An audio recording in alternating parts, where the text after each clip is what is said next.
Nami Kemal berasal dari keluarga yang berkecukupan, sehingga orang tuanya sanggup menyediakan pendidikan khusus baginya di rumah. Selain mempelajari bahasa Arab dan Persia, ia juga menekuni bahasa Prancis. Ketika berusia belasan tahun, ia diangkat menjadi pegawai di kantor penerjemah, kemudian dipindah menjadi pegawai di Istana Sultan. Pemikiran-pemikiran Nami Kemal banyak dipengaruhi oleh pemikiran seorang sastrawan kenamaan yang pernah belajar di Prancis, yaitu Ibrahim Sinasi 1826 sampai 1871.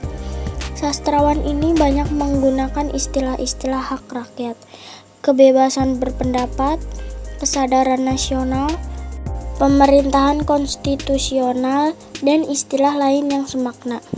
Ibrahim Sinasi juga menerbitkan surat kabar bernama Tasfir FK yang banyak berpengaruh dalam kebangkitan intelektual di kerajaan Utsmani abad ke-19.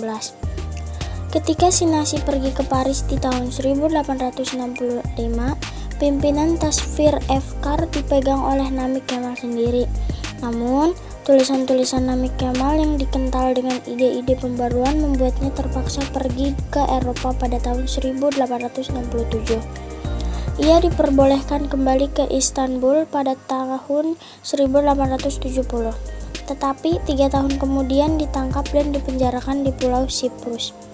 Ia dibebaskan dan dapat kembali ke Istanbul setelah kekuasaan Sultan Abdul Aziz runtuh pada tahun 1876. Nami Kemal dinilai memiliki jiwa Islam yang baik. Ia tidak menerima ide-ide yang datang dari Barat apa adanya, tetapi memodifikasi secara selektif sehingga sesuai dengan ajaran-ajaran Islam. Namik mengkritik ide-ide Barat yang belum tentu sesuai dengan kebutuhan masyarakat Timur. Nami Kemal menyampaikan analisisnya tentang sebab kemunduran kerajaan Utsmani dan alternatif solusinya diantaranya adalah 1. Kondisi ekonomi dan politik kerajaan Turki Utsmani tidak beres. Solusi yang ditawarkan adalah perubahan sistem pemerintahan absolut menjadi pemerintahan konstitusional. 2. Rakyat sebagai warga negara memiliki hak-hak politik yang harus dihormati dan dilindungi negara. 3.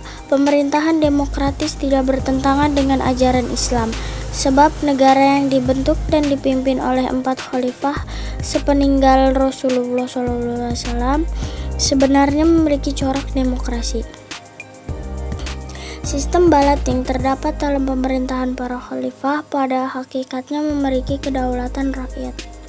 4. Islam mengajarkan al-maslahat al-ammah.